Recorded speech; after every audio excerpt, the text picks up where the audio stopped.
అమరావతిలో మూడో దశ ల్యాండ్ పూలింగ్ కు కూడా కసరత్తు జరుగుతోంది. మంత్రి నారాయణ స్వయంగా ఈ సంగతిని వెల్లడించారు. ఇంటర్నేషనల్ ఎయిర్పోర్ట్, స్మార్ట్ ఇండస్ట్రీస్ కోసం భూములు అవసరమన్నారు. ఇప్పటికే రాజధానిలో రెండో దశ ల్యాండ్ పూలింగ్ లో 16,666 ఎకరాల మేర సమీకరణకు ప్రభుత్వం జీవో జారీ చేసింది అన్న మంత్రి, ఈ భూమి railway track, railway station, sports city కోసం సమీకరిస్తున్నట్లు వెల్లడించారు. ల్యాండ్ పూలింగ్ పై రైతులకు ఏదైనా సమస్యలు ఉంటే వారి కోసం సిఆర్టీఏ కార్యాలయంలో ప్రత్యేక సెల్ ఏర్పాటు చేస్తామని మంత్రి వెల్లడించారు.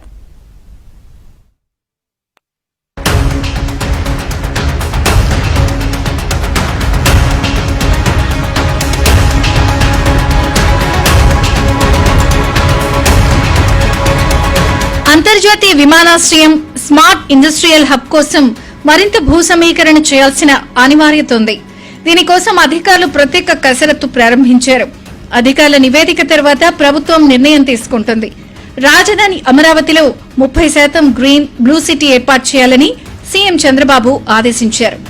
అమ్యూజ్మెంట్ పార్కులు, ఎకో రిసార్ట్స్ సహా అనేక ఆహ్లాదకరమైన అంశాలు రాజధానిలో కనిపిస్తాయి.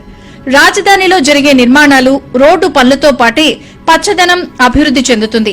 ఆ పనులపై రాయపూడిలోని మున్సిపల్ శాఖ ప్రధాన కార్యాలయంలో అమరావతి డెవలప్మెంట్ కార్పొరేషన్ అధికారులతో మంత్రి నారాయణ సమీక్షించారు.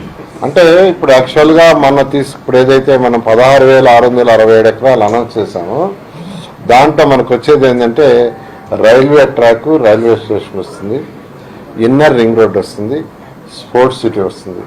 ఇది కాకుండా ఏంటంటే స్మార్ట్ ఇండస్ట్రీస్కి ఎయిర్పోర్ట్ కావాలా, దానికి యాక్చువల్గా ఏంటంటే మన అధికారులు వర్కౌట్ చేస్తున్నారు. అదైన తర్వాత దాని ముందు పోతుంది. అమరావతిలో ట్రంక్ రోడ్లు, ఎల్పీఎస్ జోన్లలో రోడ్లకు ఇరువైపులా డివైడర్ మధ్య రిజర్వాయర్ల చుట్టూ పచ్చదనం పెంపొందించేలా ప్రణాళికలు రూపొందిస్తున్నారు.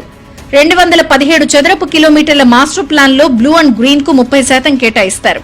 34 ట్రంక్ రోడ్లకు ఇరువైపులా పచ్చదనం అభివృద్ది చెందుతుంది. షేఖ్మూర్లో 190 ఎకరాల్లో, మాల్కాపురం వద్ద 21 ఎకరాల్లో పబ్లిక్ రిక్రియేషన్ పార్కులు ఏర్పాటు చేస్తున్నారు. రిజర్వాయర్లలో boating duck, musical fountain, adventure park, eco resorts, convention centres, 30 ఎకరాల్లో సైక్లింగ్, వాకింగ్ ట్రాక్లు వస్తాయి. ఈ పనులన్నీ జనవరి నెలాఖరులోగా ప్రారంభిస్తామని మంత్రి నారాయణ చెప్పారు. రాజధానిలో అన్ని రకాలు డెవలప్ చేస్తున్నారు. ముఖ్యమంత్రి గారు అయితే డిఫరెంట్ కంట్రీస్ పార్క్స్ కూడా పెట్టమన్నారు. ఇవాళ యాక్చువల్గా దాని మీద డిస్కస్ చేసాం. ఒక కంట్రీ రాలేదు, డిఫరెంట్ కంట్రీస్ అంటే ఆ కంట్రీలో ఎలాంటి ఫ్లవరింగ్ కానీ ట్రీస్ కానీ ఉంటాయి, అవన్నీ కూడా మన దగ్గర ఉండాలని దాని మీద యాక్చువల్గా వర్కింగ్. బయాలజీ స్టూడెంట్స్ కోసం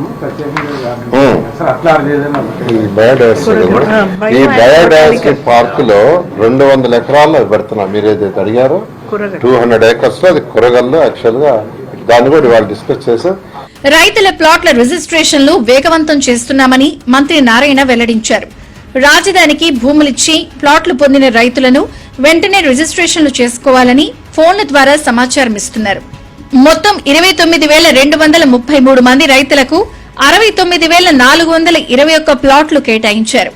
ఇంకా కేవలం 2,168 మంది రైతులకు మాత్రమే 7,743 ప్లాట్లు రిజిస్ట్రేషన్ చేయాల్సింది.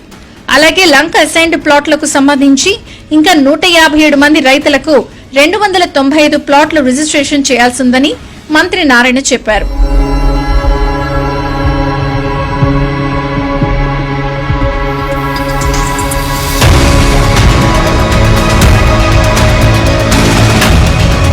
కొంతమంది రైతులు రిజిస్ట్రేషన్ కోసం మరింత సమయం కావాలని కోరుతున్నారు. అలాగే ఇంకా రైతులకు 719 ఎకరాల మేర ప్లాట్లు కేటాయించాల్సిందని మంత్రి స్పష్టం చేశారు. రాజధాని గ్రామాల్లో మౌలిక వసతుల కల్పన కోసం 900 కోట్లతో పనులు చేపడుతున్నారు. ఆయా పనులకు సంబంధించి సర్వే జరుగుతోంది. ఇక రైతులకు కేటాయించిన ప్లాట్లలో సరిహద్దు రాళ్లు కూడా త్వరలోనే వేసేలా ఆదేశాలిచ్చారు. అయితే రాజధాని రెండవ దశ ల్యాండ్ పూలింగ్ కంటే ముందే తమ భూములను అభివృద్ది చేసి ఇవ్వాలని కొందరు రైతులు కోరుతూ ఉండగా, మూడవ దశ ల్యాండ్ పూలింగ్ కోసం కసరత్తు చేస్తున్నట్టు మంత్రి నారాయణ ప్రకటించడం రాజధానిలో చర్చనీయాంశమైంది.